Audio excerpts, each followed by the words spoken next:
am back with some more pixel art content for my pixel art enthusiast or just a digital art enthusiast. It's been a while since I worked on a large pixel art project, very large for me, but I learn as I go. So I hope you enjoy that. I have 4 parts. This is part 1, and let's jump right into it.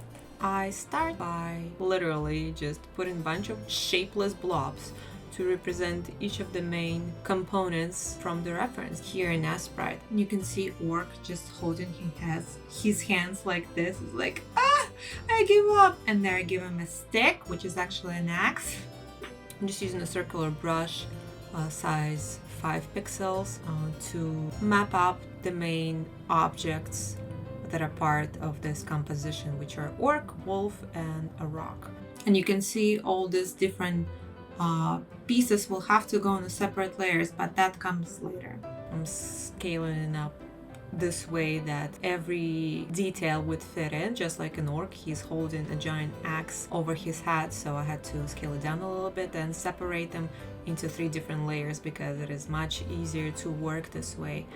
And I'm just locking the wolf layer as an alpha lock so I can only draw on top of what I drew already, and I unlocked it here so I can add extra details. That's why I love alpha lock in Sprite and Procreate. You just put in the blob, lock in the blob, draw over the blob. I'm trying to recreate the texture of the wolf's fur. I'm using a limited palette to do so, and just playing with the size of my brush. I'm scaling it to 5 down to 2 or 3 just to go pixel by pixel. It's gonna take way too much time.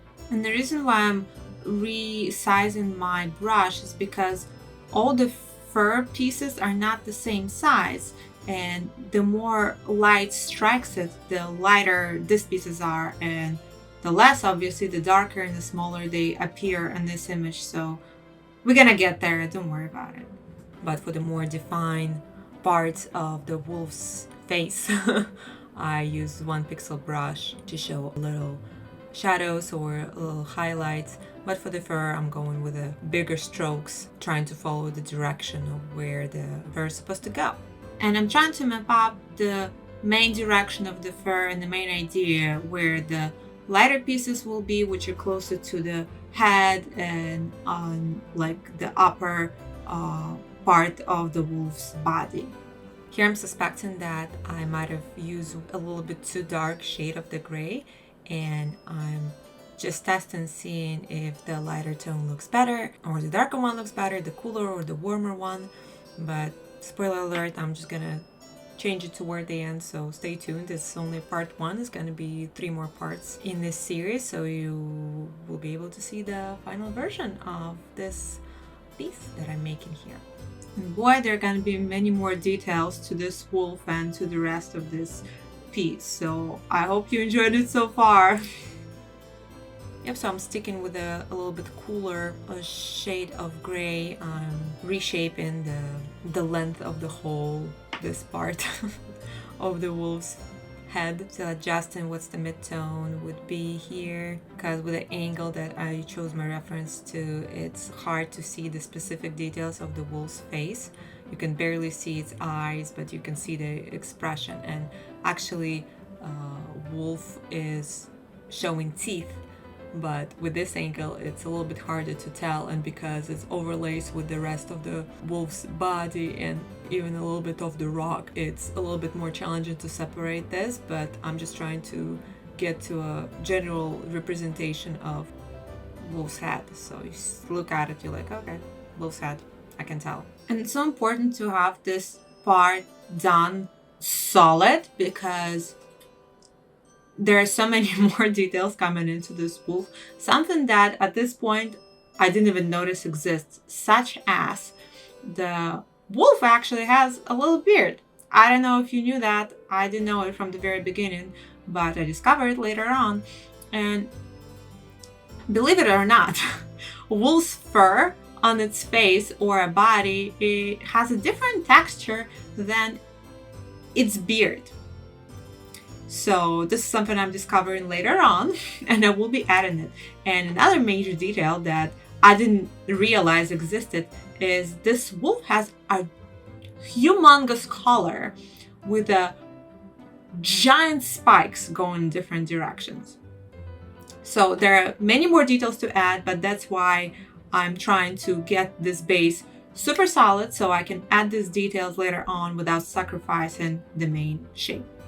Yep, and the beauty to work in the different layers is that I can always reshape this particular object without affecting the rest of it, and that saves a lot of time generally working on this. And you see I finally reduce my palette and just use this 4 shades of gray for the wolf, because the reference is a statue, and a statue made out of stone, so the stone is pretty cold shade. That's how I see it, and I'm trying to achieve here as well. I essentially chose to go with a colder shade because obviously this stone is in the daylight and it can look warmer, but I decided to go with a cool, trying to follow a general shape of the wolf's body position. Here I'm using the shade tool for the fur. I originally like how it looked because it looked like a more detailed, more defined fur texture. However, later on I will be changing it and simplifying. I would call it even more of the testing of the shading brush, because I added some major strokes to lighter pieces of the fur, the darker pieces, and just going over with a larger a shape brush just to see how it looks. I actually liked it initially. Moving on to the orc, and here I'm starting it a little bit simpler. I'm just using a larger brush to map out where the lighter parts would be, such as face and like a top pieces of a gear that he's holding, reshaping the axe, so like slowly molding it into its final shape. I cannot stress enough how important for me working on this project was to have a reference available to me at any point, because I didn't land the right proportions right away. So having something I can look at and compare with is absolutely crucial. And I'm not gonna lie, it was a challenge in itself, because the general shape of the body I got right, but then we're going into proportions. I love the selection tool, don't have to delete anything. I can just move it, stretch it, put it away, and come back to it later. And again, make sure when you're working on a project similar to this to use different layers. It's an incredible time saver. Different layers, selection tool, alpha lock, all of this is so useful working on something like this. But you can see I'm doing a lot of adjustments of the orc's body composition, because originally I started and it was almost the same size as a wolf, which didn't make sense, so I had to shrink it a little bit down, and that's where layers come in so handy. Something that I didn't realize from the beginning is that this orc actually has very small head between a giant shoulder blades, which is kind of comical, but cool nonetheless.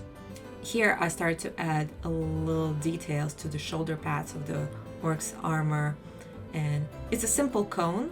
What was a little bit challenging for me is that the cone shape, fairly simple, however, because it's angled, that's where I was struggling a little bit to get to a right amount of gray, because how the light strikes it, and because the hand is in front of this cone, so it like strikes it all the way or a little bit down. But again, I will be getting rid of all these details because they a little bit too early on in there, and I'm trying to get the main parts of the armor and the orc's body down first before I'm jumping into like concrete specific details. But that's that, and the orc's facial expression is one of the main details I was spending a good amount of time on, trying to hit it just right, because the expression is striking. He's a warrior, he showing his teeth, his eyebrows are down, and it's interesting. And again, keeping the very limited palette is easier and harder for different reasons, so I enjoy that challenge. And as I mentioned, because the head is so small, putting the expression on it is like an extra cherry on top, but I enjoy that. I really did. But yeah, it's slowly coming together. I can already tell where the orc's eyes and nose and kind of where its mouth is. So that's definitely a progress, and at the same time paying attention to the shoulder pads on both sides, because as you can tell from the reference picture, they different shape, but becoming to it a little bit later in a part 2, but for now just nailing the face and we'll be refining it. So I hope you enjoy that, and I will see you in part 2. There's so many more details to add to the orc, to the wolf, to the rock. I just cannot stress enough, and I will be refining all of this in the later chapters. I hope you enjoyed that one, and tune in for more. Thanks so much for watching.